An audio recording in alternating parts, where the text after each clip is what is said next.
ምንድነው አንተ አሁን በአንተ ደረጃ የገባ ስለ ሐለወተ እግዚአብሔር ወይም ስለ እግዚአብሔር ምንድነው የተረዳው? ለምሳሌ ቅዱሳኑን ምናቃቸው ቅዱሳኖች በገድላቸው የነሱ መገለጥ የእግዚአብሔር ምንም ጥያቄ የሌለው ምክንያቱም ወደ እግዚአብሔር የሚመሩን ቅዱሳኖች እነሱ ስለሆኑ እነሱን ማየት መቻል እግዚአብሔርን ማየት መቻል ስለሆነ ቅዱሳኖች ወደ እግዚአብሔር ለምንደርስበት መንገድ ለጉዟችን መሪዎች ናቸው። ቅዱሳን አያስፈልግም ቀጥታ ክርስቶስን ማግኘት ይችላሉ ለሚሉ ሰዎችስ ሞኝነት ነው። እንደው አጭር በሆነ ማለት በጣም ሞኝነት ነው። እንደ እኔ አባቴ አይደለም ወይ ምናምን ቢሉስ በቃ አባቴ ነው ቀጥታ አገኘዋለሁ መብቴ ነው ቢሉስ? ለምሳሌ ማንም ሰው አንድ ፎቅ ላይ ለመውጣት ዘሎ ሊወጣ ይችላል። ወይ ደረጃ ያስፈልገው ወይ መሰላል ያስፈልገው በዛ ደረጃ ይወጣል።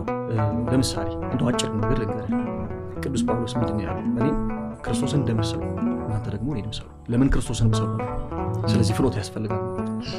በዚህ በሐዋርያዊት ቅብብሎች ላይ የመጣች ቅድስት ቤተክርስቲያን የምንመሰክርላት ቅድስት ቤተክርስቲያን ሐዋርያዊት ቅብብሎቹን አድርሳ ክርስቶስ ጋር ስለምታደርስ ቅዱስ ጳውሎስ እኔ ክርስቶስን እንደመሰልኩ እናንተ ደግሞ ክርስቶስን ምሰሉ ማለት ይችላል።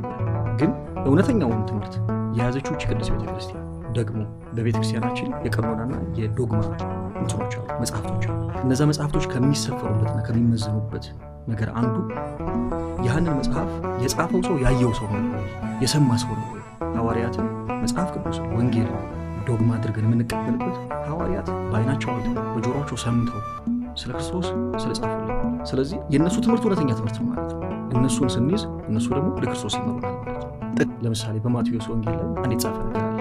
እንግዲህ ከነዚህ ከታናናሾቹ እንኳን አንዱንም እንዳትንቁ ተጠንቀቁ፣ እውነት እውነት እላችኋለሁ ዘወትር ጠባቂ መላእክቶቻቸው ዘወትር የአባቴን ፊት ያዩና ይላል።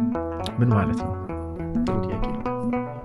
ሰዎችን ቅዱሳንን እግዚአብሔር ያከበራቸውን ሰዎች ስንንቃቸው ተጠንቀቁ የተባለው ለምንድን ነው? ምክንያቱም የእነሱ ጠባቂ መላእክቶች እነሱን የሚራዷቸው በስራቸው ሁሉ በተጋድሏቸው ሁሉ የሚራዷቸው መላእክቶች የእግዚአብሔርን ፊት ዘወትር ያያሉና ስለ እነሱ ደግሞ ይጸልያሉ ይማልዳሉ። ስለዚህ እኛ እነሱን በምናደርገው ንቀት ላይ ወይም ደግሞ የሚንቋቸው ሰዎች የሚናገሯቸው ሰዎች እግዚአብሔር ስለ ቅዱሳኑ አይታገስም። ስለዚህ ቅዱሳን መላእክት ስለ እነሱ ይጸልያሉና ስለ እነሱ ይናገራሉና መቅሰፍት ያመጣል። ሰዎች አያውቁትም እንጂ ለምሳሌ አሁን በደረስንበት ዘመን ቅዱሳንን በማናናቅ ስዕል አድኖችን በማናናቅ እንደዚህ በማድረግ የምህረት ጊዜ በመሆኑ የምህረት ዓመት በመሆኑ የእግዚአብሔር ቁጣ የእግዚአብሔር መዓት እንደው ስውር በመሆኑ እንጂ ራሳቸው ነፍስ ላይ እሳት እየከመሩ ነው። ሰዎች መላእክቶቻቸው እንኳን ባጸደ ነፍስ ያሉት ይቀራል ባጸደ ስጋ እንኳን ያሉት አባቶቻችን እነሱን በመናገራቸው ንግግር ዘወትር መላእክቶቻቸው የእግዚአብሔር ፊት ያሉ። እነዚህ ሰዎች ላይ ሊደርስባቸው የሚችለው ቅጣት መቅሰፍት ምን ያክል ከባድ ሊሆን ይችላል? ስለዚህ የሰው ልጅ በነፍሱ ዕዳ እያከማቸው የራሱን ነፍስ እየወጋ ነው።